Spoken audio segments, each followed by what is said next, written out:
Alors, résumé de la semaine, comme tous les dimanches quand il n'y a pas de Grand Prix, du coup, sinon j'ai pas le temps. Et donc 55 vidéos faites cette semaine, c'est beaucoup quand même, c'est beaucoup. Il y a eu pas mal d'actu suite à la polémique évidemment du crash entre Verstappen et Hamilton à Monza. Allez, on commence sans plus attendre. Hamilton espère que la pénalité infligée à Verstappen va le calmer. On rappelle, il s'est pris 3 places sur la grille en Russie. Mercedes accuse Verstappen d'avoir orchestré le crash puisqu'il ne pouvait pas gagner à Monza. Et oui, c'est Toto Wolff qui parle d'une tactique à la Verstappen. Bon, après c'est un peu tombé dans le complotiste, je pense, dans le complotisme même. Damon Hill évoque lui aussi un crash prémédité de la part de Verstappen, donc tous les Anglais, les anciens pilotes anglais sont contre Verstappen, et Marco dément toute préméditation dans le crash de Monza.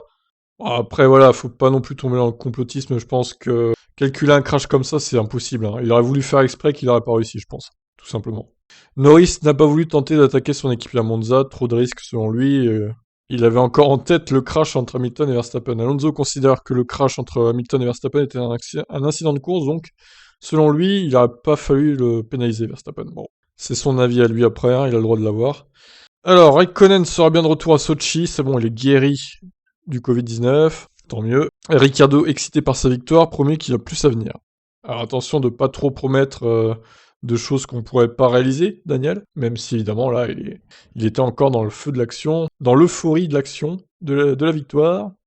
Bottas n'avait jamais réussi une telle remontée dans sa carrière. Eh ouais, de 19 à 3ème, bravo Valtteri, très bonne course, bien aidé aussi par la safety car quand même. Alors, on parle un peu du jeu F1 2021, arrivé du circuit de Portimao avec le patch 1.10. Imola et Jeddah arriveront en octobre et novembre. Donc voilà, c'est un jeu en kit, un jeu made in Ikea, un peu F1 2021. Hamilton pense qu'il y aura d'autres accrochages avec Verstappen cette saison. Eh ben, il n'est pas le seul à le penser, du coup. La FIA va étudier l'accident entre Hamilton et Verstappen pour tenter d'améliorer le halo. Peut-être un peu remonter les côtés du halo, parce que là, c'est vrai que ça a quand même touché la tête du pilote. Bon, à vérifier, à réfléchir. Jackie Stewart tacle violemment le niveau de maturité de Verstappen suite au crash de Monza. Selon lui, il repartirait dans ses travers. Red Bull envisage sérieusement de changer le moteur de Verstappen dès Sochi. Du coup, ça annulerait un peu la pénalité de 3 places, même si, attention, 3 places, c'est pas énorme finalement. S'il fait la pole à Sochi, il partira 4ème. Donc bon, là, s'il change de moteur, c'est dernier direct. Donc ça fait 16 places de perdu supplémentaires. À voir. Après, voilà, ils vont réfléchir à ça, c'est pas encore sûr. Horner affirme que la FIA n'a pas contacté Red Bull concernant Perez. Masi dément ces allégations. Bah oui, parce que là, comme vous voyez dans la miniature, Perez qui a largement coupé le virage pour dépasser Leclerc. Il a jamais rendu la place au final. Bon, je vous laisse aller voir ça. Malgré les rumeurs, Lawrence Stroll pense que Vettel sera bien chez Aston Martin l'an prochain. Oui, on va voir que c'est le cas du coup. Giovinazzi revient sur son erreur en course à Monza, l'erreur de trop pour l'Italien, qui pourrait perdre son baquet suite à cette bourde monumentale. Crash Hamilton Verstappen, voici les images des caméras 360 degrés provenant des deux voitures. Donc évidemment, j'ai fait image par image. Je peux pas faire autrement, sinon strike de la FOM. J'ai mis le lien Twitter pour que vous alliez voir en vitesse réelle. Hamilton presse expliquer avec Verstappen autour d'une bière. Ouais, bon, ça n'arrivera pas. L'accrochage entre Verstappen et Hamilton devrait être évoqué au prochain briefing des pilotes. Ouais, bon, je sais pas ce qu'ils diront. Helmut Marko reconnaît s'être trompé à propos du Halo. Il a sauvé trop 4 vies depuis son introduction il y a 3 ans. Et oui, merci le Halo. Alors, le fameux documentaire Schumacher, là, je vous ai diffusé mes réactions en temps réel avec l'audio du documentaire, je peux pas diffuser les images. Évidemment, vous comprenez bien. Donc, sympathique documentaire. Je vous laisse aller découvrir ça sur la vidéo en question ou alors sur Netflix directement. Ce sera mieux avec les images quand même. Mika Hakkinen appelle la FIA à ne pas être complaisante envers Hamilton et Verstappen. En gros, selon lui, il faudra les pénaliser l'un ou l'autre à chaque fois qu'il y a un coupable, quoi. Je suis plutôt d'accord avec ça. Faut pas que ça monte en puissance et qu'il y ait un blessé, quoi. Sinon, quel exemple suite aux jeunes... quel exemple donner aux pilotes de F2, aux jeunes pilotes, etc., quoi.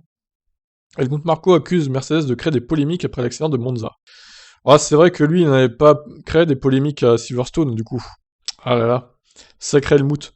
Selon les médias italiens, Leclerc se serait clashé avec Binotto au sujet de Sainz à Monza. Bon, attention, les médias italiens ils racontent souvent des conneries aussi, donc à prendre avec des pincettes, quand même. Ça veut pas dire que Leclerc va se faire virer ou quoi, attention, remettons les choses en place quand même. Verstappen se confie dans une interview qu'il ne sera jamais comme Hamilton. Pas la même personnalité du tout, les deux, donc ça matchera jamais, niveau amitié possible, même quand ils seront plus en F1, quoi.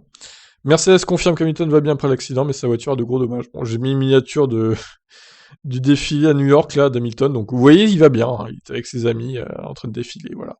Très bien. Alors officiel, ça y est, Vettel et Stroll confirmés pour 2022, logique. On voyait mal Vettel quitter la discipline quand même. Hamilton remet une couche sur Verstappen, il préfère vous sortir plutôt que de se battre en piste. Oh là là, ça parle mal, terrible. Selon Toto Wolff, pas de quatrième moteur de prévu pour Hamilton pour l'instant. Mais ça pourrait quand même arriver s'il y a une mauvaise qualif par exemple, ou une pénalité suite d'un accrochage avec Verstappen. Si, imaginez, il se prend 10 places par exemple, ça ferait beaucoup, hein, 10 places, mais bon, on sait jamais. S'il atomise Verstappen et que lui finit la course, en fin de course par exemple, il pourrait se prendre 5 ou 10 places Hamilton, et donc changer de moteur. La fin d'une époque, Jonathan Neal va quitter McLaren en fin d'année. Voilà, donc McLaren qui change totalement son personnel par rapport à l'ère Ron Dennis, quoi. Hein. Course sprint, un nouveau grand chelem pour celui qui gagnera le plus de courses sprint. C'est dans les cartons, bon après voilà, ils vont réfléchir à tout ça. Ferrari admet un déficit d'une vingtaine de chevaux sur le moteur Mercedes. Et vous attendu pour la Turquie cependant. Alors on parle d'un retour des Grands Prix de Corée du Sud et d'Afrique du Sud en 2022. Bon, encore une fois, ça c'est à prendre avec des pincettes, ils sont en négociation, mais bon, pas sûr que ça arrive. Grand Prix de Corée du Sud, pour ma part, il m'avait pas... Enfin, il était pas ouf comme circuit. Bon, pourquoi le retour de ce circuit, je sais pas. On dirait qu'ils cherchent à tout prix à caser des circuits pour faire 24-25, là.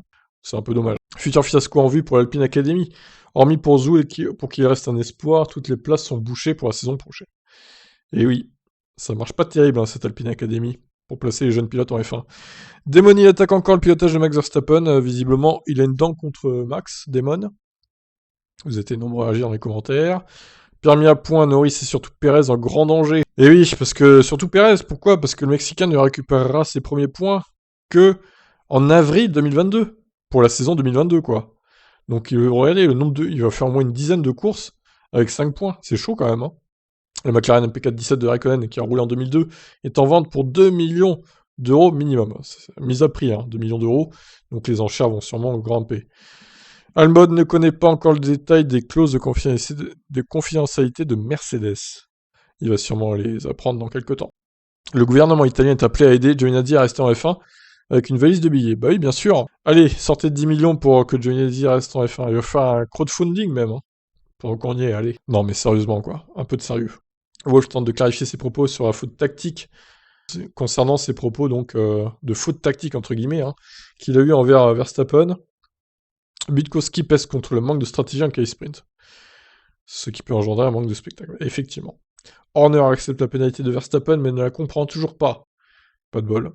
Selon Horner, Perez a fait assez pour mériter un nouveau contrat, le bon valet de Verstappen.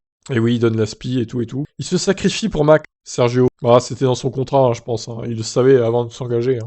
Mais c'était soit ça, soit il perdait... Il n'avait pas de place en F1 cette année, donc bon... Quitte à avoir une place en F1 en plus dans une bonne équipe, ça lui a permis de regagner encore en plus, à bas coût. Donc ma foi, c'est tout bénef. Puis il doit être bien payé chez Red Bull, je pense.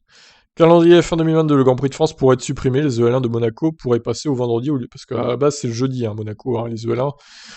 Pour ceux qui savent pas encore, c'est le jeudi normalement. Là, ça pourrait repasser au vendredi du coup. Et le Grand Prix de France pourrait sauter à la place d'Imola. Bon, pas de news concernant l'Afrique du Sud ou la Corée dans cette ébauche de calendrier par contre.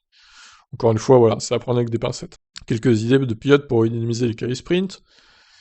Massa donne ses conseils à Russell pour faire face à Hamilton. Et oui, parce que lui, il a connu la même situation avec Schumacher en 2006. Allez, on est presque à la fin. Un des concepteurs du Halo revient sur l'accident Hamilton-Verstappen. Pour lui, c'est pas de la chance, c'est de la science, tout simplement. Et il a raison. Andrew Chauvelin, ingénieur chez Mercedes, se plaint des triple headers, trop lourd pour son équipe. Bon après voilà, il faut quand même remettre les choses dans le contexte, il y en a qui sont plus à plaindre hein, que ceux qui bossent en Formule 1 je pense. Après voilà, c'est mon avis perso. Horner confirme qu'Albon est toujours en lien avec Red Bull, même s'il va chez Williams en 2022. Très bien, on passe à la suite. Coulthard tacle violemment Tsunoda. Et oui, en même temps, Yuki qui dit « Ah, mais je comprends pas pourquoi ils m'ont gardé, pourtant je me crache tout le temps. » What the fuck? Pourquoi tu dis ça, quoi? Il a raison de le clasher, Coulthard. Un petit dossier sur Toto Wolff, que faisait-il avant la F1? J'ai trouvé cet article intéressant. Je voulais partager, bah oui, il était sponsorisé par Red Bull à l'époque, hein. Quelle ironie. Albon conseille et aide Perez au maximum cette saison. C'est un peu le monde à l'envers. Ensuite, Lawrence Stroll, un plan à long terme pour Aston Martin en Formule 1. Et enfin, on termine avec Frédéric Vasseur, qui aimerait un contrat sur plusieurs années pour l'équipier de Bottas, quel qu'il soit. Et ben voilà, 10 minutes tout pile, je vous laisse, et je vous dis à demain pour d'autres aventures Formule 1. Ciao, ciao.